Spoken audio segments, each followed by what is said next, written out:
Alhamdulillahilladzi hadana al-Islam wa ikhtara lana khairul anam Muhammadin alaihi salatu wassalam amma ba'd. Kembali kita lanjutkan pembahasan kita dari kitab Kaifa Amalahum sallallahu alaihi wasallam karya Syekh Muhammad Shalih Al-Munajjid rahimahullah taala. Masih bahasannya berkaitan dengan interaksi Nabi SAW dengan kaum wanita.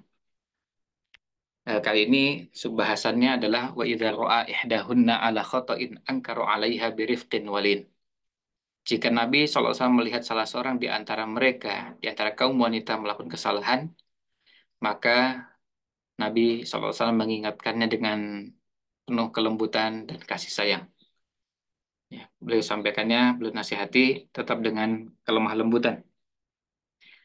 Itu kita bisa lihat pada hadis Anas bin Malik radhiyallahu an, ketika suatu ketika ada seorang wanita lewat, jadi Nabi SAW lewat di hadapan wanita yang menangis di kuburan. Lalu menangisnya karena anaknya yang meninggal. Lalu Nabi SAW bersabda dan menasihatinya, Ittaqillaha wasbiri. Bertakwalah kamu kepada Allah, wahai ibu, wasbiri dan sabarlah. Kemudian wanita ini marah, ilaika anni, fa innaka lam tusab bi musibati, walam ta'rifu. Pergilah kamu menjauh dariku, karena kamu tidak mengalami apa yang saya alami, dan kamu nggak mengerti. Ya, kamu tidak tahu apa eh, yang sedang terjadi. Lalu kemudian setelah itu Nabi SAW diam sudah. Kemudian wanita itu diingatkan, Innahun Nabi Sallallahu Alaihi Wasallam. Jadi orang ini nggak tahu, wanita ini nggak tahu siapa yang nasihati. Lalu diberitahu bahwa itu adalah Nabi, itu adalah Rasulullah Sallallahu Alaihi Wasallam. Kemudian akhirnya apa? Wanita itu mendatangi rumah Nabi Sallallahu Alaihi Wasallam dan saat itu tidak ada satupun penjaganya. Kemudian wanita ini mengatakan, Lam a'rifkah. Ya, dia minta maaf, saya tidak tahu kalau itu engkau yang tadi nasihati. Apa kemudian saran Nabi SAW? Lalu beliau SAW bersabda, Innamas sabru inda sodmatil ula. Sesungguhnya kesabaran itu hanya, artinya kesabaran yang diterima adalah pada saat pertama kali ketimpa musibah. Ketika pertama kali mendapatkan musibah. Jadi sesungguhnya kesabaran itu adalah ketika pertama kali mendapatkan musibah. Nah, jadi artinya kalau tadi pertama kemudian sikapnya dengan cara tadi misalnya nangis atau teriak-teriak atau dengan cara apapun, itulah gambaran kesabarannya. Bukan sekarang ini. Nah, ini contoh bagaimana Nabi Shallallahu Alaihi Wasallam menasehatinya untuk bertakwa dan bersabar.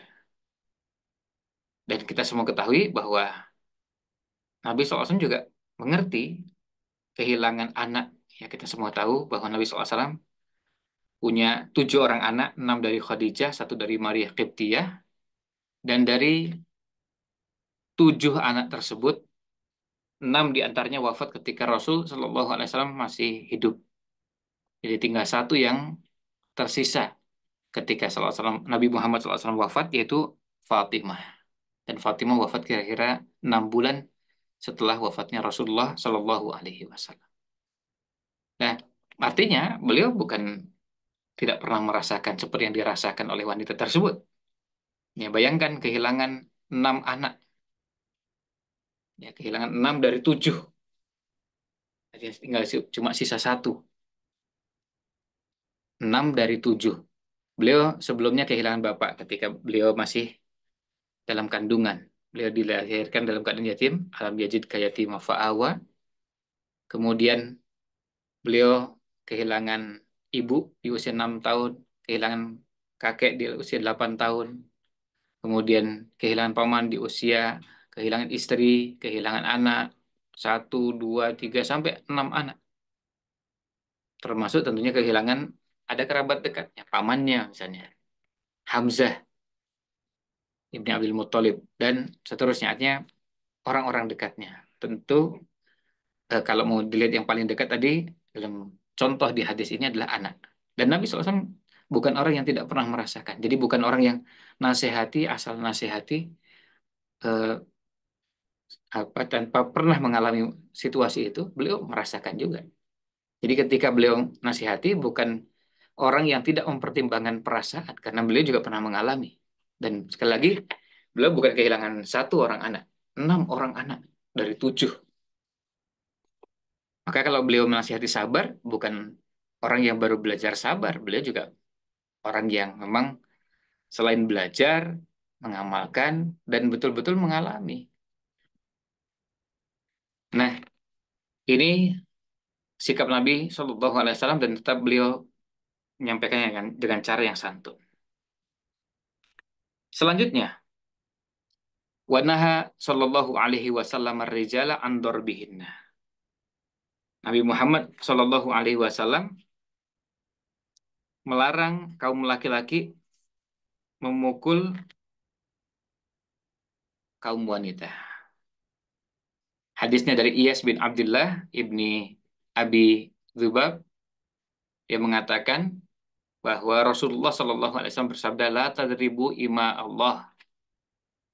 Jangan kalian memukul hamba-hamba wanita Allah. Ima itu hamba-hamba, tapi jenis kelaminnya perempuan. Hamba-hamba Allah yang perempuan. Nah, kemudian eh, lalu Umar menemui Rasulullah SAW dan mengatakan, sekarang perempuan sudah berani menentang dan melawan sama suami. Ya, artinya, terus gimana menasehatinya? Apa cuma sampai dinasehati aja? Atau boleh juga diberikan keringanan kalau sampai suatu ketika harus dilakukan pukulan sebagai bentuk mendidik. Maka farakhaso fi darbihinna. Lalu kemudian beliau memberikan rukhsah, memberikan keringanan kalau terjadi seperti itu, boleh dipukul dalam rangka untuk mendisiplinkan atau mendidik. Nah, kemudian setelah itu beberapa perempuan mendatangi keluarga Rasulullah SAW dan mengeluhkan suami mereka yang memukul mereka.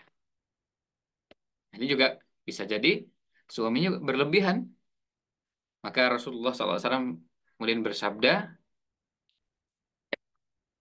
banyak perempuan yang mendatangi keluarga Muhammad, keluarga Nabi Muhammad SAW.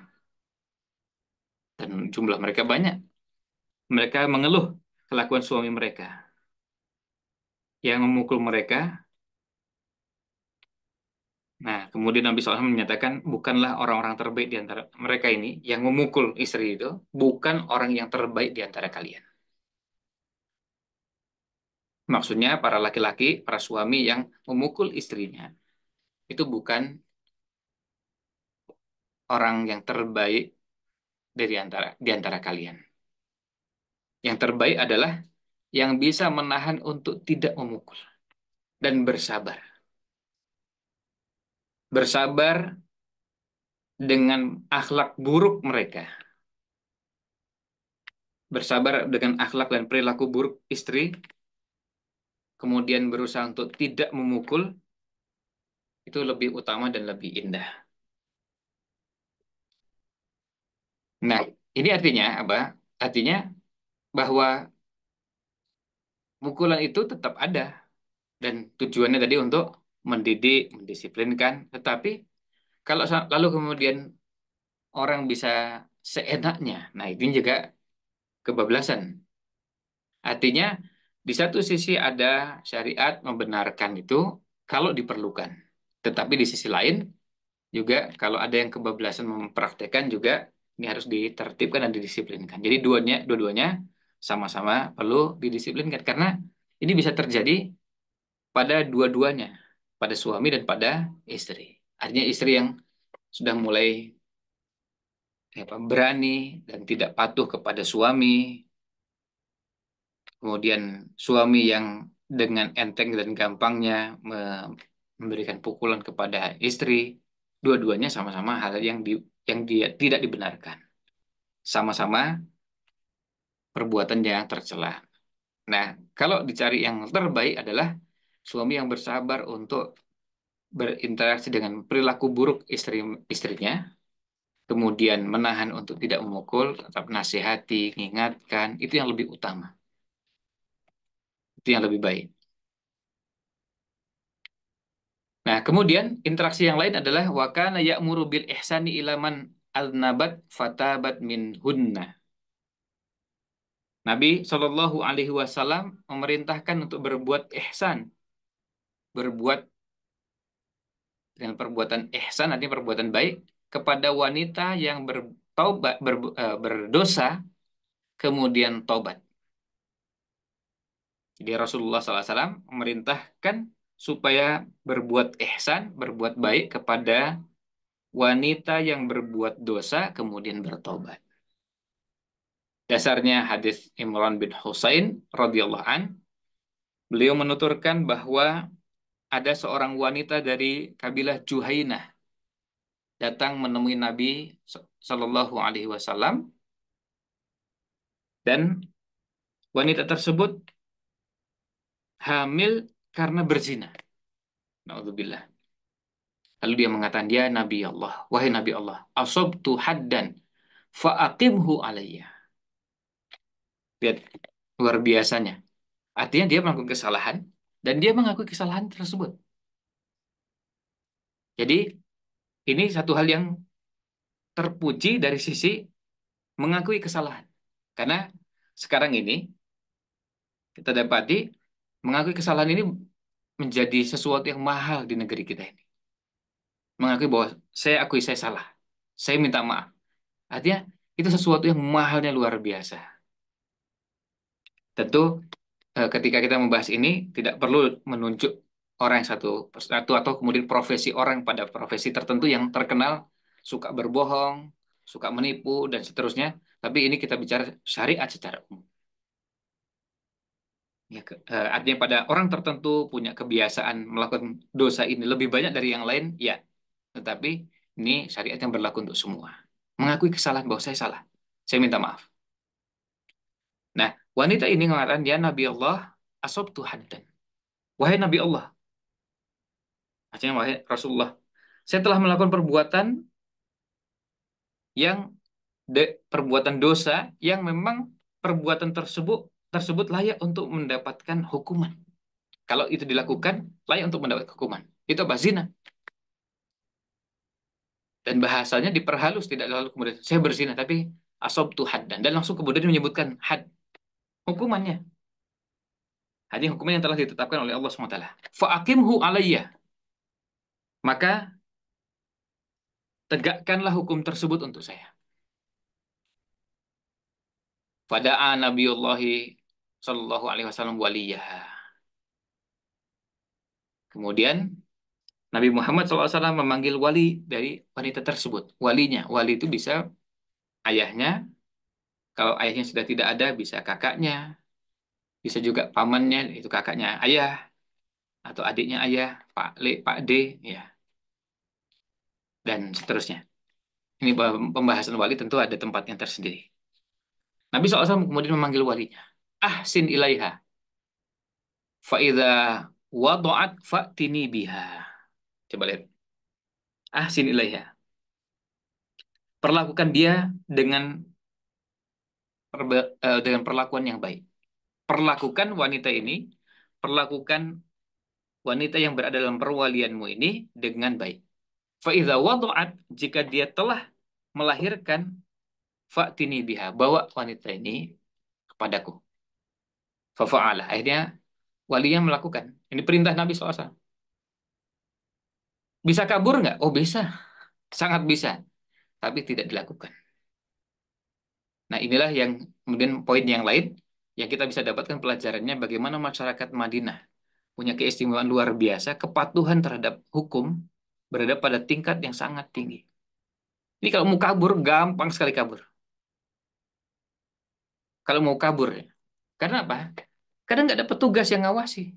Ya cuma titip pesan sama walinya, tolong ini. Bayangkan tuh. Kalau kita sekarang kan, kalau kasus hukum ini diserahkan pada keluarganya, kan rusak itu. Bukan cuma sama paman, ya, tapi juga sama siapa saja. Ya, ini ya sama kakak, adik, ponakan, paman. Kasus diserahkan pada keluarga kan bisa remuk, gitu, bisa rusak. Nah, tetapi luar biasanya generasi sahabat. Dia melakukan dosa, terus kemudian dia lapor. Itu kelebihan. Kemudian walinya, ketika dapat perintah dari Nabi SAW, juga tidak bersekongkol dengan wanita ini untuk kita atur, terus kabur aja. Kan bisa itu kabur. Kenapa bisa kabur? Karena nggak ada petugas yang ngawasi, nggak ada petugas yang jaga, nggak ada yang berjaga di perbatasan kota Madinah misalnya, sehingga nanti kalau wanita ini mau kabur, nggak mungkin lolos. Nggak ada. Jadi cukup dipesan pada pada walinya, tolong perlakukan dia dengan baik. Hanya karena posisinya sedang hamil, terus sampai melahirkan. Berarti berbulan-bulan. Bayangkan berbulan-bulan, peluang untuk kabur itu bisa. Dan itu tidak dilakukan. Nah, kemudian Nabi SAW membawa wanita ini untuk dihadapkan dan akan dilaksanakan hukum. Hanya setelah setelah selesai, fafa'ala itu maksudnya setelah selesai, setelah melahirkan, walinya membawa wanita ini ke hadapan Rasulullah Shallallahu Alaihi Wasallam, sebagaimana yang diperintahkan. Kemudian Rasulullah SAW memerintahkan, ya, untuk melaksanakan hukum rajam. Nah, dan ini dihukum rajam sampai sampai mati. Nah, kemudian dilaksanakan sampai apa? Sampai selesai hukum rajam itu, dan sampai kemudian selesai sampai wafat. Kemudian Nabi SAW menyolatkannya. Nah, Umar yang melihat itu bertanya-tanya, tusolli alaiha ya Nabi Allah wa qad zanat.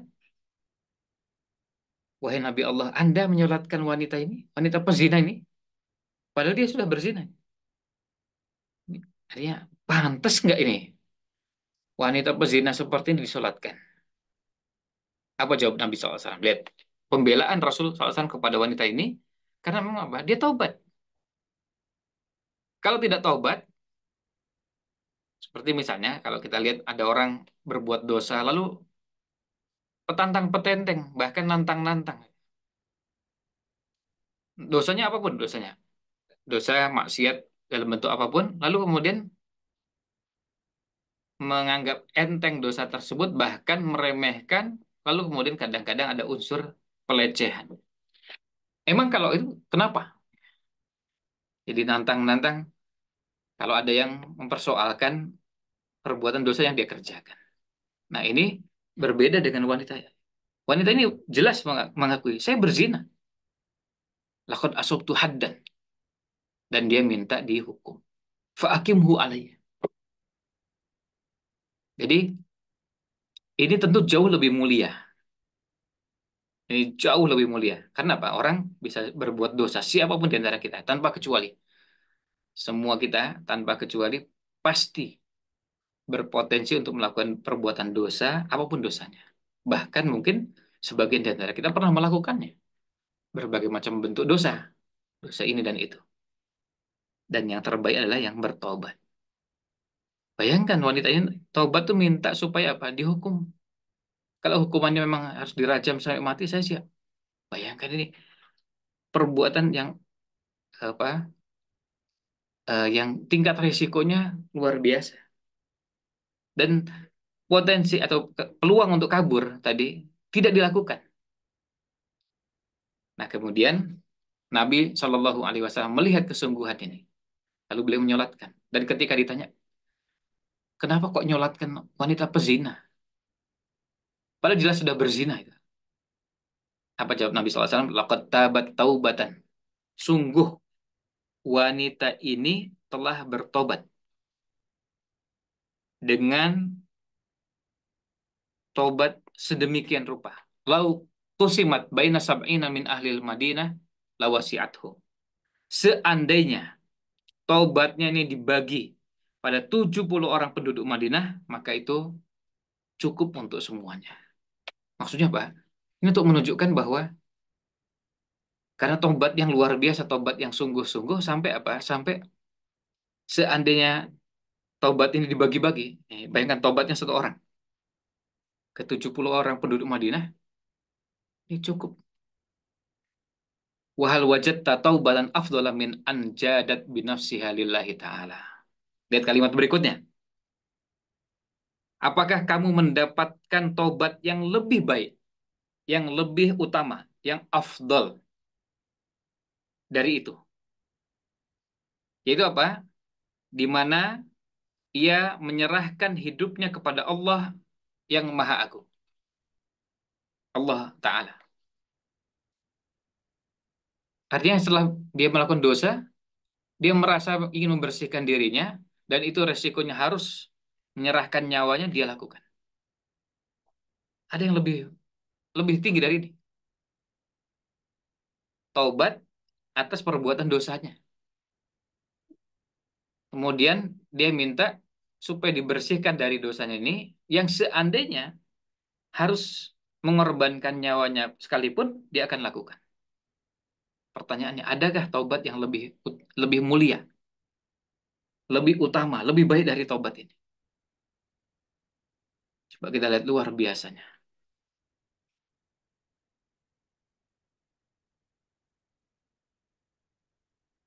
Nah, ini ketika disebutkan dalam hadis ini pada walinya, ahsinlah ya, berbuat baiklah pada wanita ini.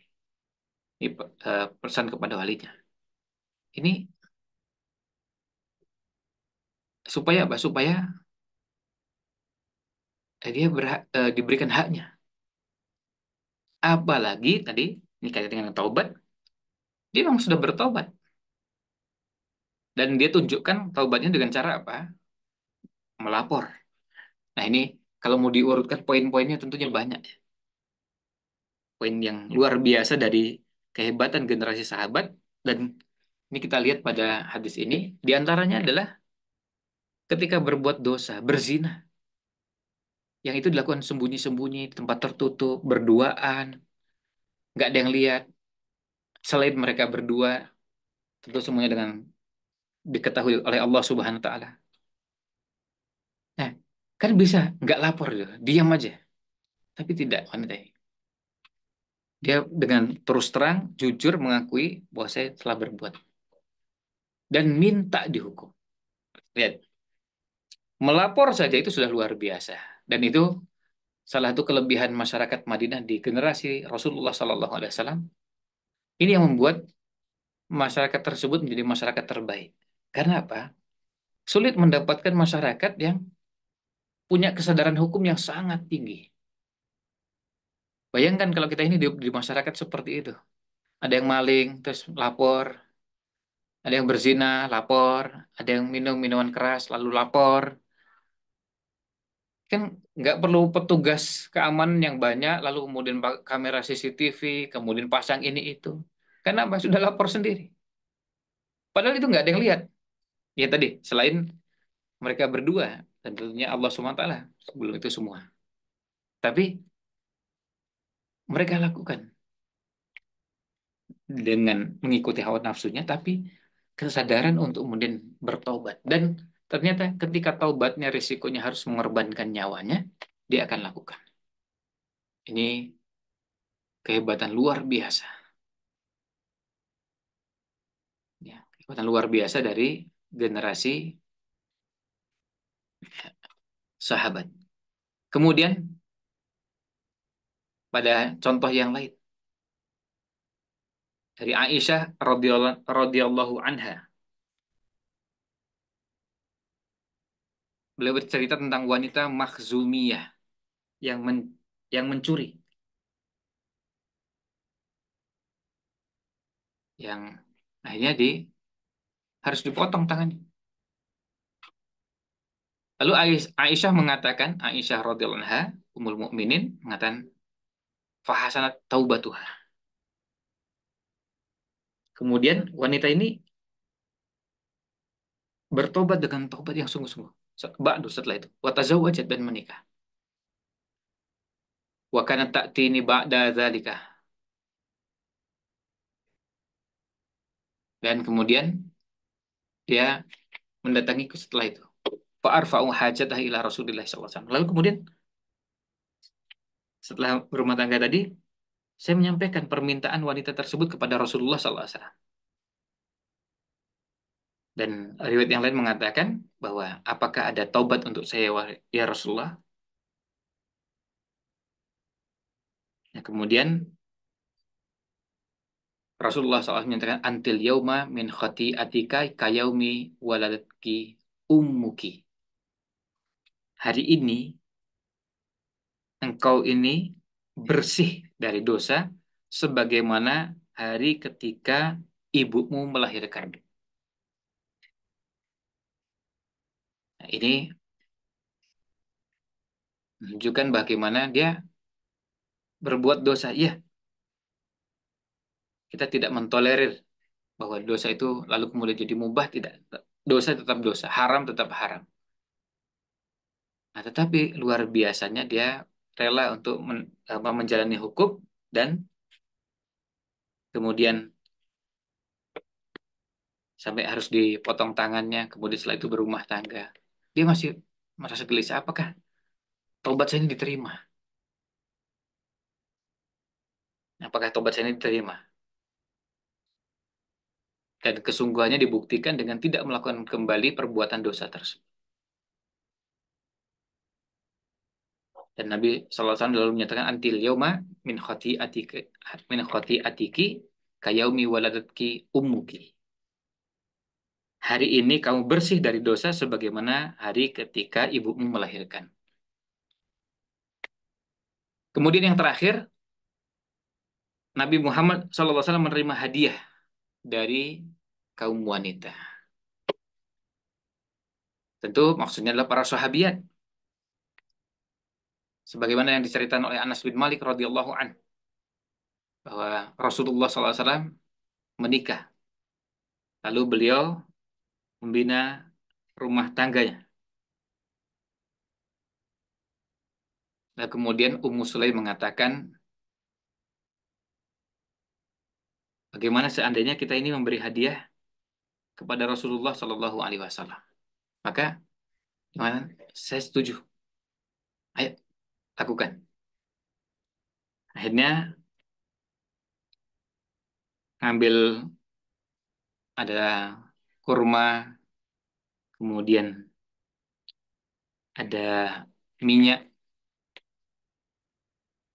dan ada mentega, simpan di satu wadah, kemudian disodorkan, diberikan kepada Rasulullah Shallallahu Alaihi Wasallam. Kemudian kata ibunya, wahai Anas, pergi temui Rasulullah Sallallahu Alaihi Wasallam, sampaikan. Ya, sampaikan, ibuku mengirim ini untukmu. Ya, untuk Rasulullah Sallallahu Alaihi Wasallam. Dan dia menyampaikan salam. Menyampaikan salam. Lalu kemudian sampaikan ini adalah hadiah sedikit. Ya, hadiah yang tidak seberapa dari kami. Wahai Rasulullah. Coba lihat. Ya. Kita belajar adab dari ibunya, ya, Anas bin Malik, Ummu Sulaim ini. Akhirnya kemudian Anas bin Malik menjalankan apa yang diperintahkan oleh ibunya. Sebelum lanjut kita lihat di sini bagaimana sang ibu membuatkan hadiah untuk Nabi SAW berupa makanan, makanan diolah sedemikian rupa, makanan khas yang dikenal saat itu, lalu disampaikan, Inna hadza laka minna qalilun ya Rasulullah. Ini hadiah tak seberapa, hadiah sederhana, hadiah yang tidak seberapa dari kami, wahai Rasulullah. Jadi semangatnya untuk memberi, kita lihat di awal, kemudian setelah itu masih dikerjakan, dan ketika diberikan pun sampaikan bahwa ini nggak seberapa. Artinya merasa sedikit. Dibanding yang diberikan Rasul SAW kepada kita, itu nggak ada apa-apanya ini. Pemberian kita ini yang tadi, mungkin kita anggap istimewa, iya. Tapi kalau dibanding dengan apa yang Rasulullah SAW berikan kepada kita, nggak ada apa-apanya. Sehingga merasa kecil dengan apa yang diberikan kepada orang, itu adalah bagian dari adab.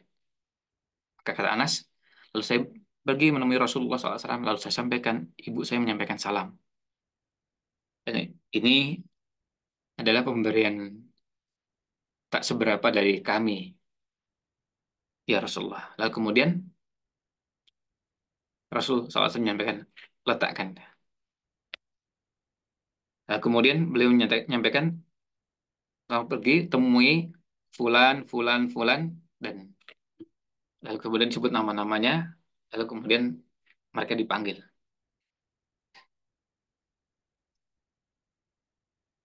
Nah, kemudian ketika itu, eh, ketika tamu-tamu tadi sudah datang, Rasulullah SAW menyampaikan, wahai Anas, tolong berikan taur tadi, artinya apa, hadiah tadi. Ya, dalam bejana yang terbuat dari tanah tadi, yang isinya dari makanan, ada kurma campur dengan ada minyak dan ada menteganya. Ini tolong ambilkan. Kemudian saya melihat Rasulullah SAW meletakkan tangannya pada Aisyah tersebut dan mengucapkan sesuatu dengan apa yang Allah kehendaki, lalu berdoa 10-10. Nah, lalu kemudian masing-masing membuat lingkaran 10 orang, 10 tamu. Jadi 10 tamu, dan semuanya makan. Dan semuanya makan sampai kenyang. Lalu masuk lagi, makan lagi. Masuk lagi, makan. Kemudian sampai saya nggak tahu berapa jumlah yang makan deh. Karena makan, makan, ya artinya beberapa, 10 orang masuk, keluar lagi, masuk lagi, keluar lagi. Semuanya makan. Ya. Dan sampai akhirnya Anas diminta untuk mengangkat eh, bejana dari tanah tadi. Ini setelah didoakan oleh Nabi Shallallahu Alaihi Wasallam. Dan ini adalah salah satu mukjizat dengan dibuat makan itu menjadi banyak. Nah, ini kita lihat di sini adalah poinnya adalah ketika Nabi SAW menerima hadiah dari ibunya Anas, jadi Ummu Sulaim. Ini menunjukkan bahwa ini bagian dari bentuk interaksi Nabi SAW dengan kaum wanita, menerima hadiah dari kaum wanita. Demikian, ini karena sudah masuk waktu Isya, kita cukupkan pembahasan kita pada kesempatan kali ini. Mudah-mudahan beberapa bahasan ini ada manfaat yang bisa kita ambil. Mohon maaf jika kurang berkenan. Wallahu a'lam. Wassalamualaikum warahmatullahi wabarakatuh.